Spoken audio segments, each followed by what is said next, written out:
Hello बच्चों, नमस्कार, good morning. कैसे हैं सभी लोग? उम्मीद करता हूँ बहुत अच्छे होंगे। क्लास बच्चे 3 मिनट लेट है आपकी, इसके लिए क्षमा चाहता हूँ। थोड़ा-सा हमारी टीम की तरफ से कुछ इश्यू आया था, जिसकी वजह से क्लास एग्ज़ैक्ट टाइम पर शुरू नहीं हो पाई। एनीवे मुझे पता है आप सभी लोग एग्ज़ैक्ट टाइम पर वेट करते हैं और नॉर्मली हमारी क्लास हो भी एग्ज़ैक्ट टाइम पर शुरू हो जाती है। एनीवे आज हमारा रिमाइंडर थ्योरम का क्लास नंबर 2 है और कॉन्सेप्ट वगैरह हम कल पढ़ चुके हैं। आज जस्ट हम लोगों को क्वेश्चंस प्रैक्टिस करने हैं। ज़्यादा सवाल भी नहीं है, तो मे बी कि क्लास आपकी ज़्यादा लंबी ना हो, छोटी क्लास हो। जितने देर में हमारे ये क्वेश्चंस कंप्लीट हो जाएँगे, क्लास हम उतनी देर करेंगे और उसके बाद फिर हम कल अपना एक नया टॉपिक शुरू करेंगे। ओके? चलिए, जिन लोगों ने कल की क्लास नहीं की प्लीज़ वो पहले कल की क्लास करें, तब ये वाली पे आएँ, क्योंकि हम ऑलरेडी चीज़ों को कर चुके हैं कल। बहुत सारी चीज़ें कल सीखी हम लोगों ने। सवाल है 58 की पावर 29 और उसको अगर 5 से भाग दूँ, तो रिमाइंडर क्या मिलेगा? सभी लोग कॉपी पेन लेकर बैठ जाओ और मुझे बस आंसर मिलने चाहिए आप लोगों के। इधर-उधर के फालतू के कमेंट वगैरह कोई भी बच्चा नहीं करेगा। सवाल है 58 की पावर 29, तो 58 की पावर कितना बचा? 29 और उसको अगर 5 से भाग दिया, सबसे पहले 58 को 5 से भाग दो और रिमाइंडर बताओ क्या होगा? अब 58 को 5 की किसी पावर के पास नहीं लेके जाना, पहले 58 को ही 5 से भाग देके रिमाइंडर बताओ क्या होगा? तो आप कहेंगे सर 5 एकम 5, 5 एकम 5, रिमाइंडर आया 3। भाई 11 पंजे 55, 58 से कम रह गया, रिमाइंडर आया 3। अब ये हो जाएगा सवाल हमारा चेंज होकर 3 की पावर 29 है ना, जो रिमाइंडर बचा है उसकी पावर 29 बटे 5। अब अपना वो दिमाग लगाओ आप कि 3 की ऐसी कोई पावर जो 5 के नजदीक हो या 5 की किसी पावर के नजदीक हो। तो क्या मैं ये कह सकता हूं बच्चा कि अगर मैं 3 का स्क्वायर करता हूं तो ये होता है 9 और जब हम 5 से डिवाइड करेंगे 9 को, तो 5 दूनी 10, रिमाइंडर -1 आएगा। बेसिकली हमें इस ऊपर वाली संख्या की पावर को इस तरीके से एडजस्ट करना होता है कि जब मैं उसे नीचे वाली संख्या से डिवाइड करूं ना, तो रिमाइंडर या तो +1 आए या फिर -1 आए। ये हमारा अल्टीमेट गोल रहता है कि ऊपर वाली की पावर को एडजस्ट करना, कि जब मैं नीचे से डिवाइड करूं तो +1 या -1 में रिमाइंडर आए। तो मैंने 3 के बारे में सोचा, तो मुझे पता चला 3 की पावर 2 होता है 9। जब मैं 5 से डिवाइड करूंगा तो रिमाइंडर -1 आएगा। यानी कि आपको ब्रैकेट के अंदर क्या चाहिए? 3 का स्क्वायर। अब इस 29 को कैसे एडजस्ट करें? 29 को इस 2 से डिवाइड करो। तो 2 से 14 बार जाएगा, 14 दूनी 28। ये 14 पावर तो यहां लगा दो। रिमाइंडर कितना बचा? 1। भाई 14 दूनी 28, रिमाइंडर 1। अब जो ये रिमाइंडर है, इसे 3 की पावर अलग से लगा दो और डिवाइड बाई 5। कल कराया मैंने ऐसा क्वेश्चन आपको। तो ये सवाल बन गया 3 तिया 9, उसकी पावर 14 गुणा 3 डिवाइड बाई 5। अब 5 से डिवाइड करेंगे, 5 दूनी 10, रिमाइंडर -1। तो ये कितना आ गया? -1 की पावर 14 गुणा 3। अब कल ही बताया था कि -1 की पावर अगर कोई सम संख्या हो तो +1 ही आता है। आपका जवाब कितना आ गया? आपका जवाब आ गया 3, that is option number B. सभी का 3 आ रहा है क्या? ये 4 किसी का भी नहीं है। 4 नहीं होगा बच्चा, 3 होगा। ये जब हमने 5 दूनी 10, -1 रिमाइंडर था, -1 की पावर 14 बोला, तो सम संख्या है +1 आएगा। तो +1 इंटू ये वाला 3 कहां से आया? हमने ब्रैकेट में 3 का स्क्वायर बनाया है, क्योंकि मुझे 9 चाहिए। 5 से डिवाइड करूंगा -1 या +1 रिमाइंडर पे, तभी जाऊंगा। तो ब्रैकेट में 2 चाहिए हमें 3 की पावर। तो मैंने इस 29 को इस 2 से डिवाइड किया, 14 बार तो गया और एक रिमाइंडर था। जो रिमाइंडर था उसे मैंने 3 की पावर लगा दिया और डिवाइड बाई 5 सॉल्व किया। कल कराया तो था ये क्वेश्चन आपको ऐसा। आगे बढ़ते हैं। ये सवाल पे आई, बहुत सारे सवाल हैं, ऐसे ही बहुत सारे क्वेश्चन हैं बच्चे। सवाल है 27 की पावर 22 को 729 से भाग देने पर क्या रिमाइंडर आएगा? 27 की पावर 729। भाई 27 की पावर 22 को 729 से डिवाइड करना है। तो मुझे लग रहा है सिंपल है। क्या 27 की ऐसी कोई पावर है जो 729 के नजदीक हो? 27 का स्क्वायर, कल मैंने बोला था ना आपको, 1 से लेके 32 तक के तो स्क्वायर याद करने हैं और 1 से लेकर 20 तक के घन याद करने हैं। अगर आपको 1 से लेकर 30 तक के स्क्वायर याद हैं, तो आपका दिमाग तुरंत काम करेगा कि यार 27 की ऐसी कोई पावर जो 729 के नजदीक है। बिल्कुल है सर, 27 का स्क्वायर। 27 का स्क्वायर ही 729 होता है कि नहीं? तो आपको ब्रैकेट में क्या चाहिए? आपको ब्रैकेट में 27 का स्क्वायर चाहिए। अब फिर इस 2 को 22 से डिवाइड कर दो। 2 को डिवाइड करेंगे तो पूरा 11 बार कटा, कोई रिमाइंडर नहीं। तो ये 11 यहां लगा दो बटे 729। तो 27 का स्क्वायर 729, इसकी पावर 11 बटे 729।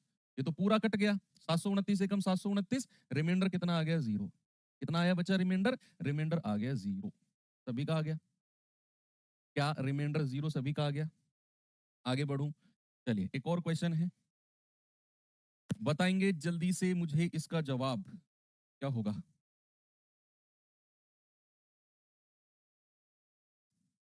सवाल है, जब 5 की पावर 501 को 126 से विभाजित किया जाए तो रिमाइंडर क्या होगा? 5 की पावर 501 क्या है बचा? 5 की पावर 501 126 से डिवाइड किया, तो क्या 5 की ऐसी कोई पावर है जो 126 के नजदीक हो? 5 की ऐसी कोई पावर जो 126 के नजदीक है? आप कहेंगे बिल्कुल है सर। 5 की पावर क्यूब कितना होता है? 125, यानी कि 126 के नजदीक है 5 की पावर 3। तो आप इस ब्रैकेट में 5 की पावर 3 बनाना है एनी हाउ, किसी भी कीमत पर आपको 5 की पावर 3 चाहिए ब्रैकेट में। तो क्या करेंगे, जो ये पावर है 501, इसको 3 से डिवाइड करेंगे। तो 3 एकम 3, 2 3 छिंग 18, 3 सत्ते 21, पूरा पूरा कट गया, कोई रिमाइंडर नहीं है। तो ये पावर 167 यहां लगा दो। सपोज अगर कोई रिमाइंडर बचता तो मैं 5 की वो पावर यहां लिख देता मल्टीप्लाई करके। कोई रिमाइंडर नहीं, पूरा पूरा कट गया, तो 167 बटे 126। 5 की पावर 3 कितना होता है? 125, उसकी पावर 167 बटे 126। तो 126 एकम 126, क्या हम ऊपर निकल गए? क्या बचे? हम ऊपर निकल गए। 126 एकम 126, तो -1 रिमाइंडर है। जब भी हम ऊपर निकल जाते हैं तो रिमाइंडर माइनस में होता है। और -1 की पावर 167, 167 क्या है बच्चा? एक ऑड नंबर है, एक विषम संख्या है। और कभी भी अगर माइनस की पावर एक ऑड नंबर है तो हमेशा बाहर -1 आएगा। क्या किसी संख्या का रिमाइंडर कभी माइनस में हो सकता है? किसी भी संख्या का रिमाइंडर कभी माइनस में हो सकता है? नहीं सर। अगर माइनस में आया तो उसमें 126 प्लस कर दो इस भाजक को, तो 126 में से एक गया 125। अब आपको मजा आ रहा होगा, मैं 100% गारंटी के साथ कह सकता हूं, आपने अगर कल की क्लास की उसका रिवीजन किया तो आज की क्लास में 100% आपको बहुत इंटरेस्ट आ रहा होगा। जिनको कल थोड़ी सी कम समझ में आई, आज उनको लग रहा होगा कि हाँ यार, क्योंकि मैं क्वेश्चन बहुत सारे प्रैक्टिस के लिए इसी वजह से लेके आया हूँ। एक नहीं, दो नहीं, तीन नहीं, चार नहीं, पांचवें में तो कुछ समझ में आएगा। बैक टू बैक वही। जैसे कह रहा है 2 की पावर 305 प्लस 303 को 9 से विभाजित किया गया तो रिमाइंडर क्या होगा? जल्दी से बता दो मुझे। सभी बच्चे बताएंगे जवाब मुझे क्या होगा। वेरी गुड, दिमाग लगाओ। भाई सवाल ने क्या बोला कि 2 की पावर 305 प्लस 303 को अगर मैं 9 से भाग देता हूं, आप अलग अलग डिवाइड कर लेना, अलग अलग। सबसे पहले क्या करो, सबसे पहले 2 की पावर 305 को 9 से भाग दो और रिमाइंडर बताओ। ये तो बड़ा आसान रिमाइंडर आएगा भाई, 9 तिया 27, 3, 9 तिया 27, यहां से तो रिमाइंडर 6 आ गया। जब मैं 303 को 9 से भाग दूंगा तो रिमाइंडर 6 आएगा। असली काम जो है, असली काम जो है वो है 2 की पावर 305 को 9 से भाग देकर रिमाइंडर बताना। क्या 2 की ऐसी कोई पावर है भाई साहब? ये गमछा वाले भैया आपसे कह रहा हूं, क्या 2 की ऐसी कोई पावर है जिसे मैं 9 के नजदीक रख सकूं? गमछा वाले, हाँ आप, है क्या 2 की ऐसी कोई पावर? है सर। क्या है? 2 की पावर 3। 2 की पावर 3 कितना होता है? 8। यानी कि आपको ब्रैकेट में क्या चाहिए? 2 की पावर 3 चाहिए। हर केस में आपको 2 की पावर 3 चाहिए। क्या करोगे? इस 305 को, इस 305 जो मेरी ओरिजिनल पावर थी, इसे 3 से भाग दो। तो 3 एकम 3, 0, 3 एकम 3, 101 बार तो गया, तो ये पावर 101 लगा दो। यहां रिमाइंडर बचा है अभी 2, है ना भैया? 3 एकम 3, 0, 3 एकम 3, रिमाइंडर है 2। जो रिमाइंडर बचा है उसे 2 की पावर अलग लगा दो, 2 की पावर 2, और डिवाइड बाई 9। जो भी रिमाइंडर बचा है उसे इस 2 की पावर अलग बना दो। करो थोड़ा सॉल्व। ये आएगा 2 की पावर 3 होता है 8, उसकी पावर 101 मल्टीप्लाई बाई 2 की पावर 2 होगा 4, डिवाइड बाई 9। अब 9 एकम 9, हम ऊपर निकल गए, रिमाइंडर आएगा -1। तो -1 की पावर 101 मल्टीप्लाई बाई 4।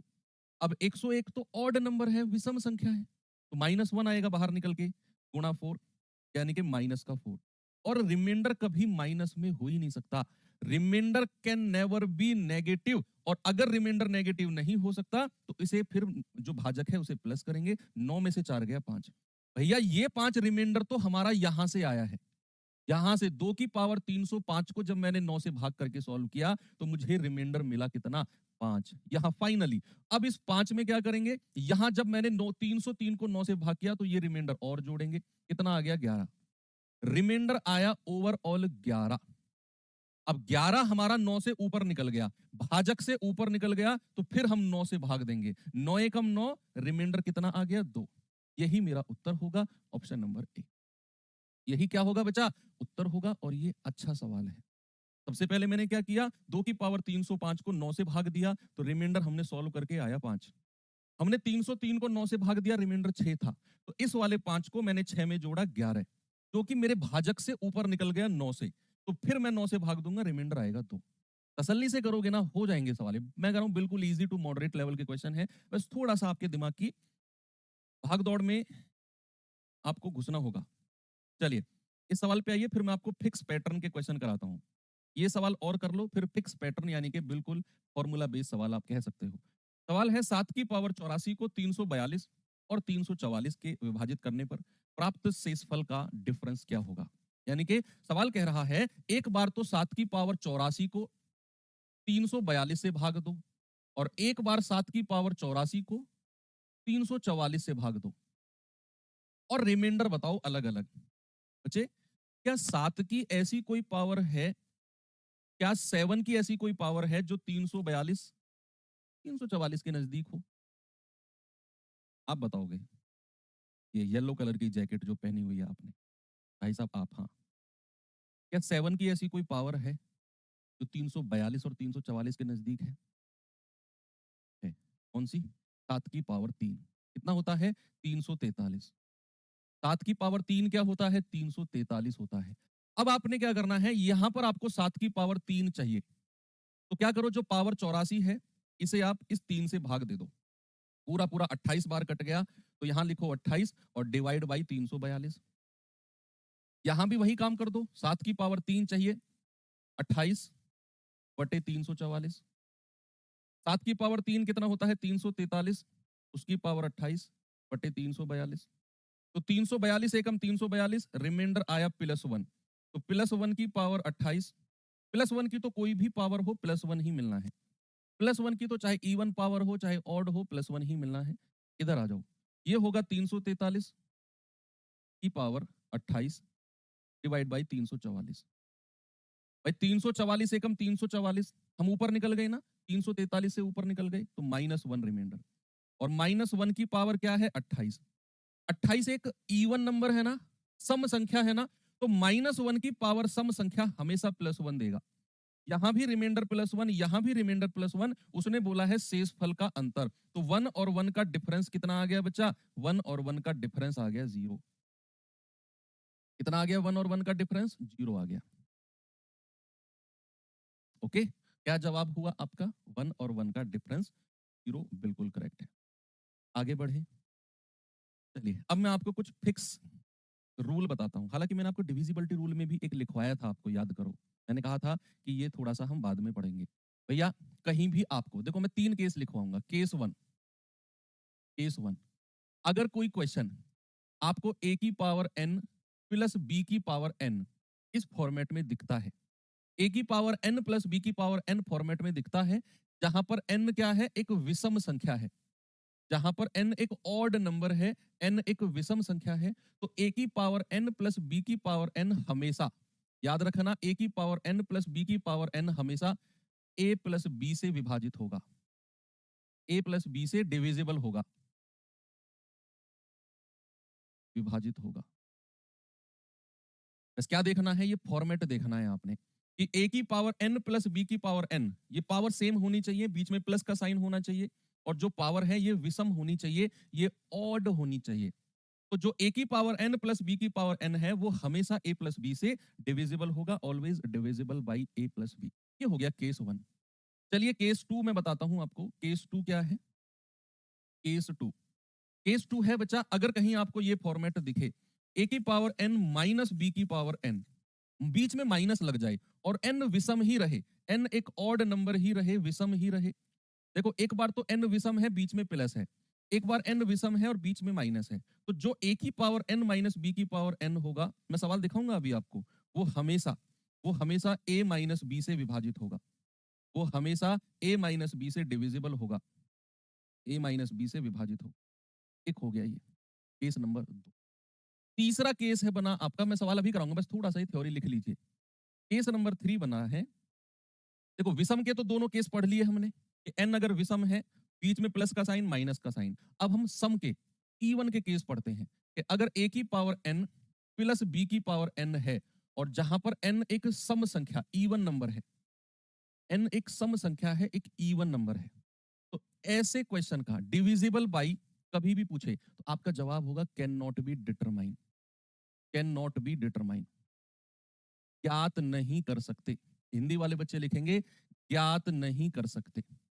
अगर आपको कहीं भी ये फॉर्मेट दिखे कि a की पावर n प्लस b की पावर n है और n एक सम संख्या है, इवन नंबर है, और आपसे कहे बताओ ये किससे डिविजिबल होगा, हमारा जवाब होगा कैन नॉट बी डिटरमाइन। हालांकि इसके ऊपर क्वेश्चन नहीं बनता है, बनता है 1 2 और जो मैं लास्ट में केस नंबर 4 आपको लिखवाऊंगा उसके ऊपर बनता है।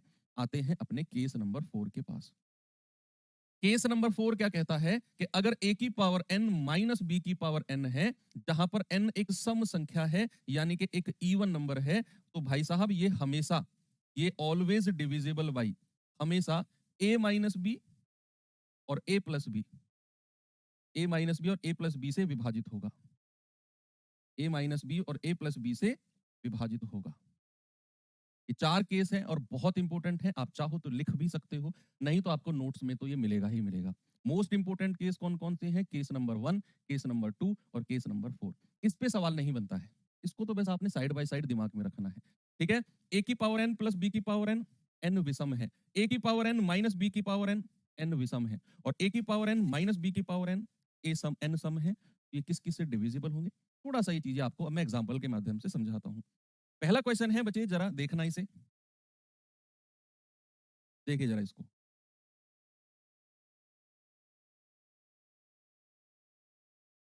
सवाल है 15 की पावर 23 प्लस 23 की पावर 23 को 19 से विभाजित किया जाए तो रिमाइंडर क्या होगा, तो रिमाइंडर क्या होगा। भाई यहां पर उसने बोला है 15 की पावर 23 प्लस 23 की पावर 23। बच्चे एक चीज देखो, कौन सा फॉर्मेट है ये फॉर्मेट है ए की पावर एन प्लस बी की पावर एन, और एन क्या है 23 23 यानी कि एक विषम संख्या है, एक ऑड नंबर है। तो कौन सा केस लगेगा भैया, केस नंबर 1 लगेगा। ये हमेशा किससे डिविजिबल होगा, हमेशा ए प्लस बी से डिविजिबल होगा, यानी कि ये हमेशा 15 प्लस 23, 15 प्लस 23 से डिविजिबल होगा, तो 5 3 8 2 और 1 3, यानी कि ये संख्या हमेशा 38 से डिविजिबल होगी। अब सवाल कहता है कि अगर इसको मैं 19 से विभाजित करूं, यानी कि बेसिकली अब आपको 38 को डिवाइड करके देखना है 19 से। 19 से डिवाइड करो, 19 दूनी 38, रिमाइंडर कितना आ गया, जीरो। रिमाइंडर कितना आ गया, जीरो। सबसे पहले तो आपने एक फॉर्मेट देखा, फॉर्मेट क्या देखा कि 15 की पावर 23 प्लस 23 की पावर 23, तो आपको फॉर्मेट दिखा ए की पावर एन प्लस बी की पावर एन, जहां पर एन एक ऑड नंबर है। आपके दिमाग में आया ये तो हमेशा ए प्लस बी से कटेगा, तो ए प्लस बी यानी कि 15 प्लस 23 यानी कि 38, ये वाली संख्या हमेशा 38 से डिविजिबल होगी। तो आप कहेंगे अगर मैं 19 से डिवाइड करूं तो इस 38 को ही 19 से काट के देख लो, रिमाइंडर जीरो बन रहा है। क्या बन रहा है, रिमाइंडर जीरो। एक और सवाल दूं, थोड़ा सा कॉन्फिडेंस आया, इसका जवाब बताना जरा मुझे। सभी लोग इसका जवाब बताएंगे भाई साहब, क्या होगा।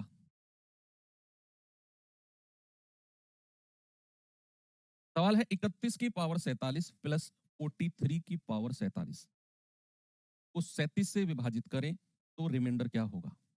सबसे पहले ये देखो फॉर्मेट क्या है, सबसे पहले ये देखो फॉर्मेट क्या है, 31 की पावर 47 प्लस 43 की पावर 47। क्या ये फॉर्मेट ए की पावर एन प्लस बी की पावर एन है, बीच में प्लस का साइन है, और एन क्या है, ऑड नंबर है, एक विषम है 47। तो ये संख्या हमेशा ए प्लस बी से डिविजिबल होगी। ए प्लस बी बोले तो 31 प्लस 43 कितना आया, 3 और 1 4, 4 3 7, यानी कि ये वाली जो संख्या है ना, ये हमेशा 74 74 से कटेगी। सवाल करें अगर मैं 37 से विभाजित करूं तो क्या रिमाइंडर आएगा, यानी कि आपको 74 को ही 37 से विभाजित करके देखना है। भैया पूरा पूरा कट गया, रिमाइंडर आ गया जीरो। रिमाइंडर क्या आया बचा, रिमाइंडर आया जीरो। तो इस तरीके के बीच में प्लस का साइन हो, इस तरह का क्वेश्चन आएगा तो आप बड़े आराम से कर सकते हो। ओके, एक क्वेश्चन चलो मैं अपनी तरफ से आपको देता हूं।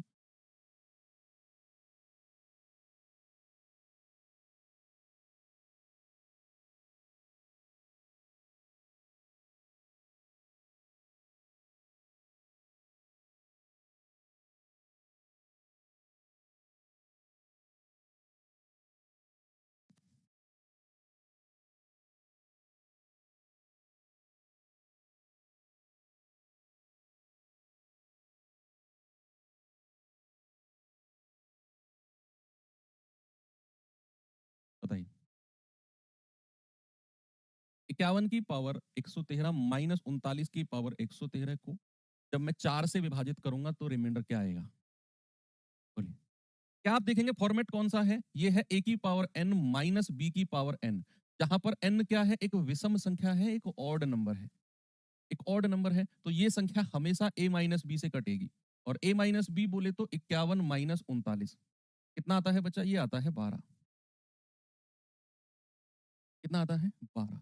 सवाल कहता है अगर मैं 4 से विभाजित करूं तो 12 को ही 4 से विभाजित करके देख लो, 4 तिया 12, रिमाइंडर आ गया 0। पूरा पूरा कट गया। ठीक है, हो जाएंगे इस तरह के सवाल। चलो मैं थोड़ा सा आगे बढ़ता हूं।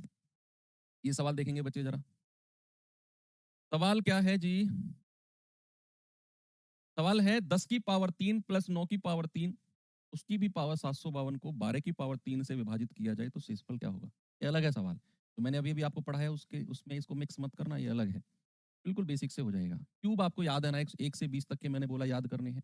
तो 10 का क्यूब होता है 1000, 9 का क्यूब कितना होता है बच्चा? 729, और उसकी पावर कितना है? 752। कह रहा है उसको 12 का क्यूब होता है 1728। 12 का क्यूब क्या होता है बच्चा? 1728। 12 का क्यूब 1728। तो इन दोनों को जोड़ोगे तो 1729 बनता है, और उसकी पावर 752। और इसको अगर मैं 1728 से भाग दूं तो 1728 एकम 1728, कम रह गए हम, है ना? कम रह गए ना, तो रिमाइंडर आया +1। तो +1 की पावर 752, और +1 की पावर तो कुछ भी हो, रिमाइंडर हमेशा +1 ही आएगा। भाई +1 की पावर चाहे सम हो चाहे विषम हो, आपका जवाब क्या आएगा? आपका जवाब प्लस ही आएगा हमेशा। ठीक है, वेरी गुड। चलो आगे बढ़ते हैं। ऐसे क्वेश्चन देखो, ये सबसे आसान क्वेश्चन है पूरे नंबर सिस्टम का। पहले मैं आपको इसे डिटेल में समझाऊंगा। डिटेल में थोड़ा लंबा जाएगा ये, लेकिन उसके बाद मैं एक तरीका बताऊंगा आपको। आगे 3-4 सवाल हैं ऐसे। इसके अलावा 4 क्वेश्चन और हैं। मैं पूरे विश्वास के साथ कह सकता हूं कि जब मैं वो ट्रिक आपको बताऊंगा शायद आपको पेन उठाने की जरूरत ही ना हो। लेकिन शुरू में हम डिटेल में समझेंगे कि वो ट्रिक जो मैं आपको बताऊंगा वो बनी कैसे है। सवाल कह रहा है एक संख्या को 7991 से विभाजित करने पर रिमाइंडर आता है 89। अगर मैं उसी संख्या को 61 से भाग करूं तो रिमाइंडर क्या होगा? उसी संख्या को अगर मैं 61 से भाग करूं तो रिमाइंडर क्या होगा?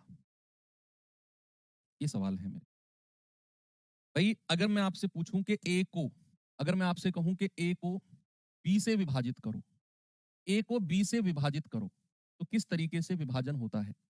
ए को बी से विभाजित करना है तो ए को विभाजित करना है, ए होगा भाज्य, डिविडेंड। और किस से विभाजित करना है? बी से, तो बी हो जाएगा डिवाइजर यानी कि भाजक। तो जब मैं बी से विभाजित करता हूं तो बी से कटेगा, यहां बनेगा आपका कोशेंट, जिसको हम क्या कहते हैं? भागफल।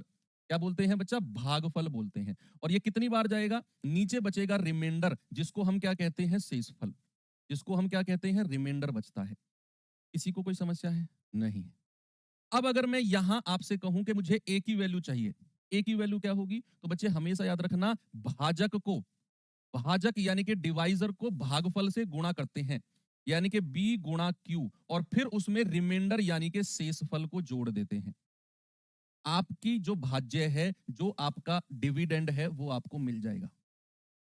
कभी भी अगर भाज्य यानी कि डिविडेंड मुझे चाहिए तो मैं भाजक को भागफल से गुणा करता हूं और फिर जो मिलता है उसमें रिमाइंडर को जोड़ देता हूं।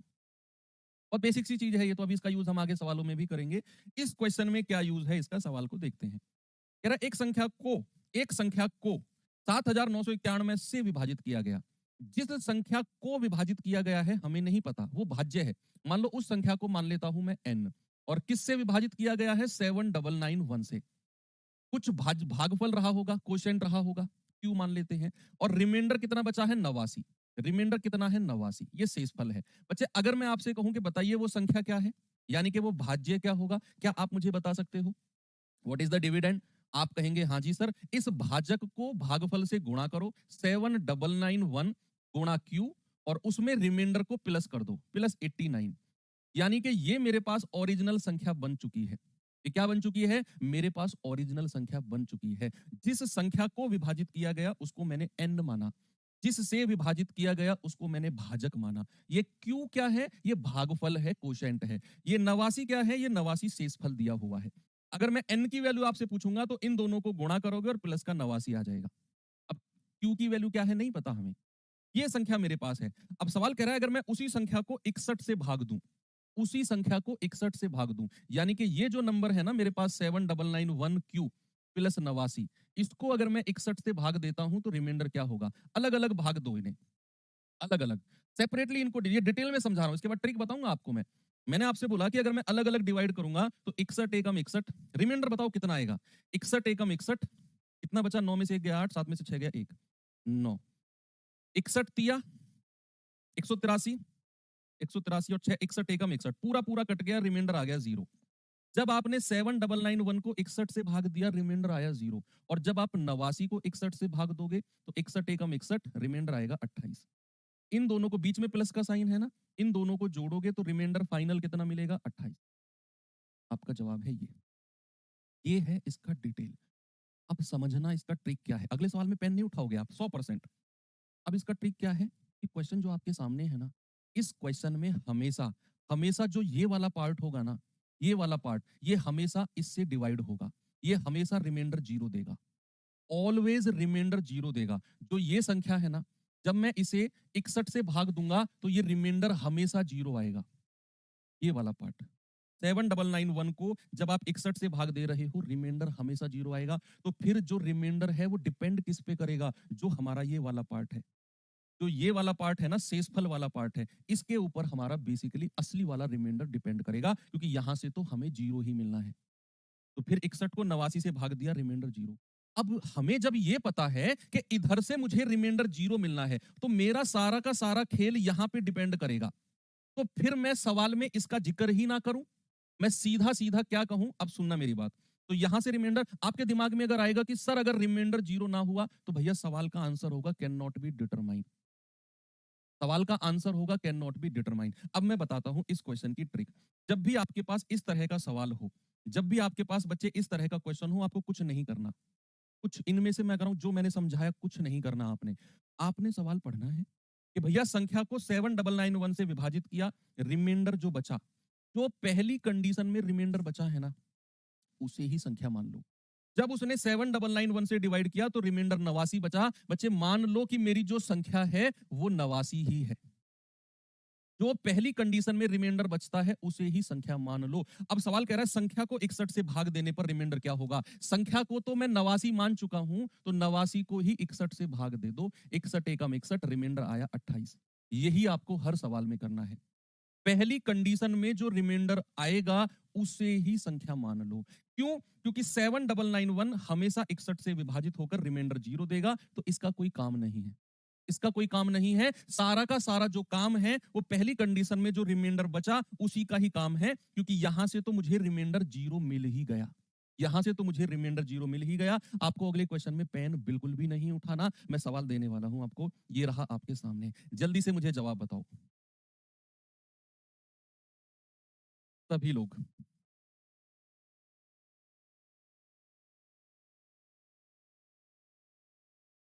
सवाल है किसी संख्या को 65 से भाग देने पर 31 रिमाइंडर आता है, तो उसी संख्या को 13 से भाग देने पर क्या रिमाइंडर आएगा? उसी संख्या को 13 से। आप देखो जब मैंने 65 से भाग दिया तो ये 65 इस 13 से पूरा पूरा कट रहा है। 13 पंजे 65, देख लो यहां से तो रिमाइंडर 0 मिल रहा है। यहां से तो रिमाइंडर हमेशा 0 मिलेगा। इसका मतलब है कि जो पहली कंडीशन में रिमाइंडर आया, यानी कि 65 से भाग देने पर 31 शेषफल आया, मान लो कि संख्या मेरी 31 ही है, यानी कि वो नंबर जिसका मैं जिक्र कर रहा हूं वो मेरा 31 है। कह रहा है संख्या को 13 से भाग दो, तो यानी कि 31 को 13 से भाग देना है। 13 दूनी 26, रिमाइंडर कितना आ गया? 5। यही आपका जवाब है, ऑप्शन नंबर। एक और सवाल दूं, कोशिश करना कि पहले से ज्यादा कम समय में इस सवाल को कर पाओ।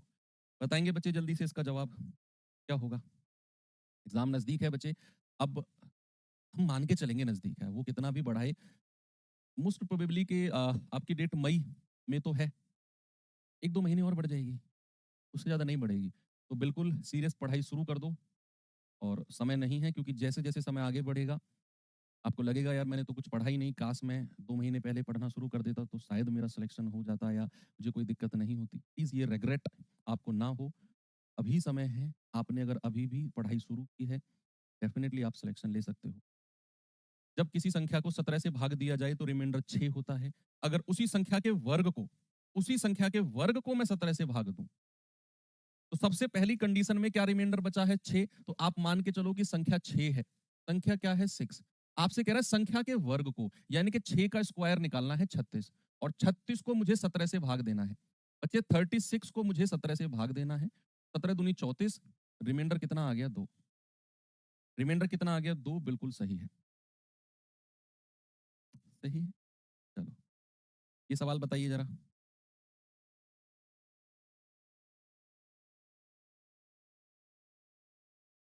कह रहा है जब एक धनात्मक संख्या n को रिमाइंडर कितना आ गया? 2। बिल्कुल सही है।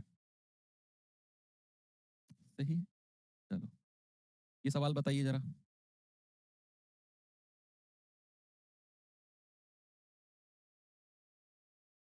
रहा है जब एक धनात्मक संख्या n को 12 से भाग दिया जाए तो रिमाइंडर आता है 4। जब 8n को उसी संख्या यानी कि 12 से ही विभाजित किया जाए तो रिमाइंडर क्या होगा? पहली कंडीशन में जो रिमाइंडर है उसे ही संख्या मान लो। संख्या क्या है? n। जब उसने 12 से विभाजित किया तो रिमाइंडर क्या है? 4। तो मान के चलो कि n की वैल्यू 4 है। जो पहली कंडीशन में रिमाइंडर बचता है उसी संख्या मान लो। उसने कहा संख्या n है, मैं 12 से भाग दूं तो रिमाइंडर आएगा 4। इस फल है 4। मान लो संख्या मेरी 4 है, यानी कि n की वैल्यू क्या है? 4।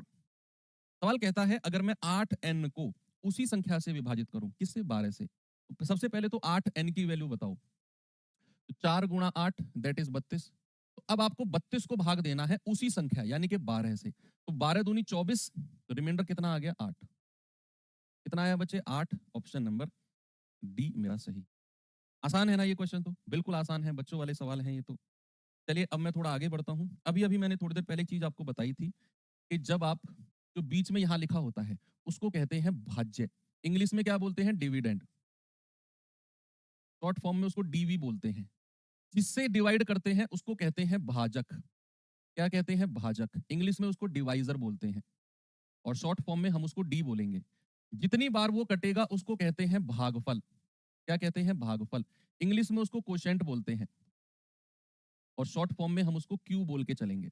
और जब वो लास्ट में जो बचेगा उसको कहते हैं शेषफल। क्या बोलते हैं बच्चा? शेषफल। यानी कि इंग्लिश में उसको रिमाइंडर बोला जाता है, और शॉर्ट फॉर्म में हम उसको आर बोल के चलेंगे।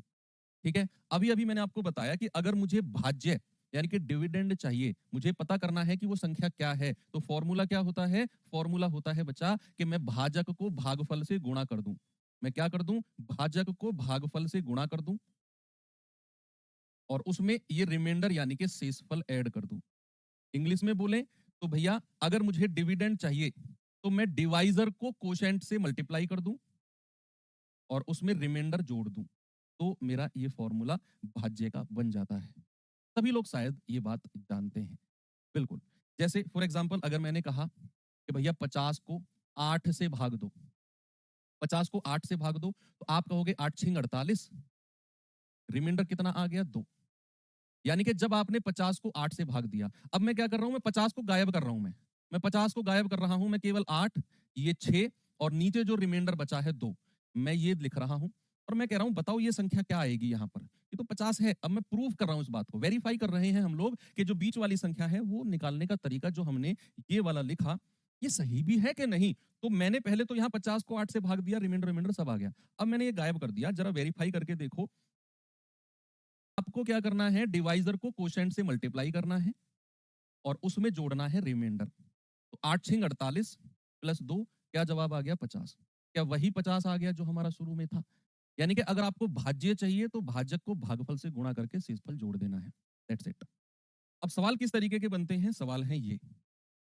करना कैसे है सवाल को वो भी मैं आपको बताऊंगा। पहले आप ये पढ़ो, बिल्कुल आराम से ये क्वेश्चन आप पढ़िए। ये पहले सवाल है कि भाग के किसी प्रश्न में भाजक भागफल का 14 गुना है और शेषफल का 28 गुना। फिर से पढ़ो। कह रहा है भाग के किसी प्रश्न में जो भाजक है ना, जो डिवाइजर है, वो भागफल का तो 14 गुना है और यही भाजक शेषफल का 28 गुना है। आपको एक पहेली के रूप में देगा। आपको क्या कहेगा? आपको एक पहेली के रूप में देगा कि भैया भाजक भागफल का 14 गुना और शेषफल का 28 गुना। आपको एक काम और करेगा ये, या तो भाजक की या भागफल की या शेषफल की। इन तीनों में से किसी एक की या तो भाजक की दे देगा या भागफल की या शेषफल की, उसको देनी पड़ेगी, नहीं तो सवाल सॉल्व ही नहीं होगा। ये तो पहेली है कि भाजक भागफल का 14 गुना, शेषफल का 28 गुना। ये तो पजल है, यहाँ तो कुछ उसने एग्जैक्ट वैल्यू दी ही नहीं कि ये उसका इतने गुना, उसका उतने गुना। अब जैसे ही मैंने सवाल को आगे पढ़ा कि यदि शेषफल 6 है, दे दिया ना उसने शेषफल की एग्जैक्ट वैल्यू, और शेषफल की ना देगा तो भैया भागफल की देगा, फिर भागफल की नहीं देगा तो भाजक की देगा। एग्जैक्ट वैल्यू तो उसको देनी पड़ेगी।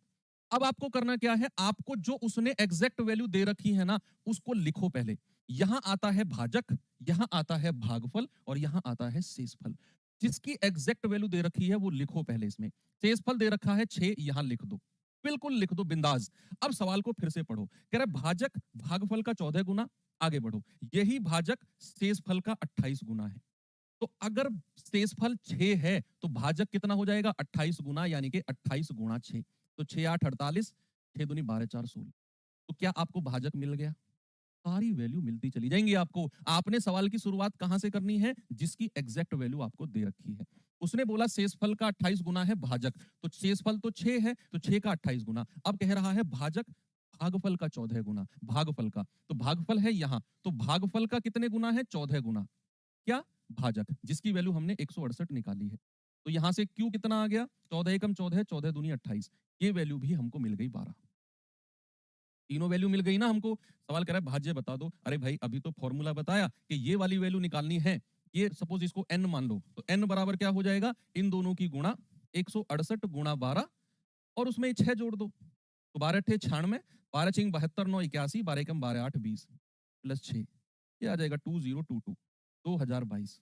ऑप्शन नंबर ए बिल्कुल करेक्ट है। सवाल की शुरुआत वहीं से करनी है जिसकी एग्जैक्ट वैल्यू आपको दे रखी हो। एक और सवाल देता हूं आपको मैं, जरा बताना इसका जवाब।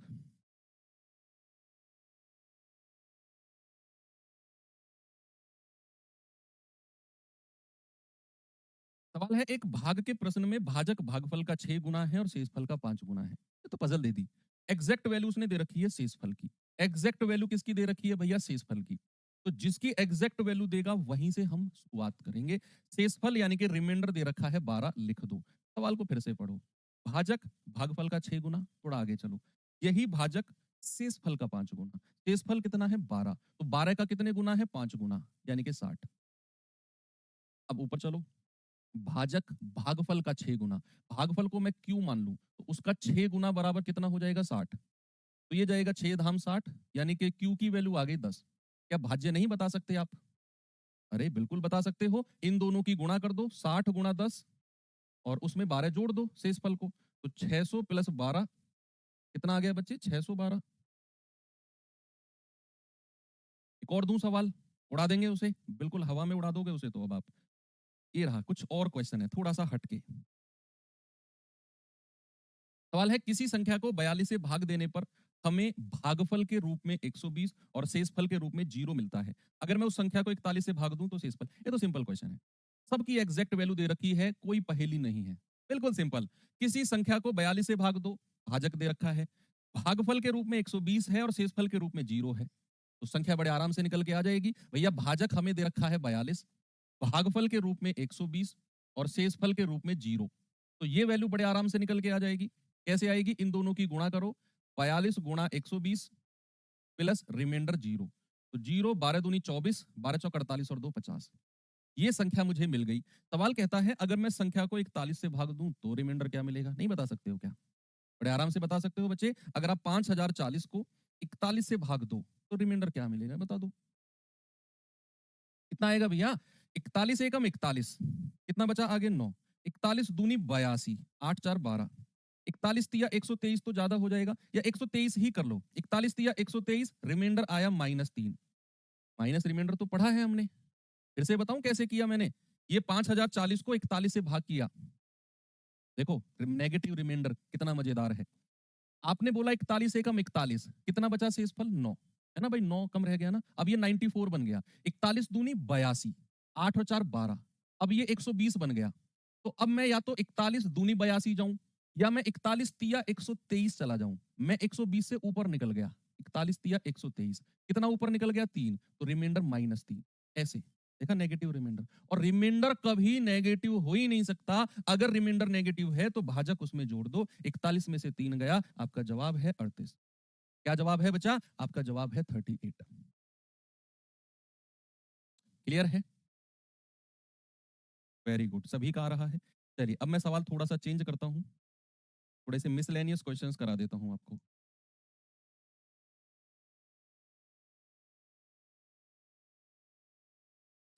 13 से विभाजित होने वाली सबसे छोटी 3 अंकों की संख्या को 16 से काटने पर क्या रिमाइंडर आएगा? बच्चों वाला सवाल है। 13 से विभाजित होने वाली 3 अंकों की, 13 का पहाड़ा पढ़ो, जहां से 3 अंकों की संख्या शुरू होती है तो 13 से कटने वाली सबसे छोटी 3 अंकों की संख्या है। 13 तिया 39, 13 चौके 52, 13 पंजे 65, 13 छिंग 78, 13 सत्ते 91 और 13 अट्ठे 104। 13 अट्ठे कितना होता है?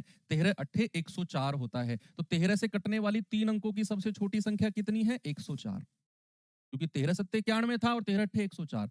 3 अंकों की सबसे छोटी 104। कह रहा है अगर मैं इसे 16 से विभाजित करूं तो 16 छह कम 96, आगे कितना बचा? 4 और 4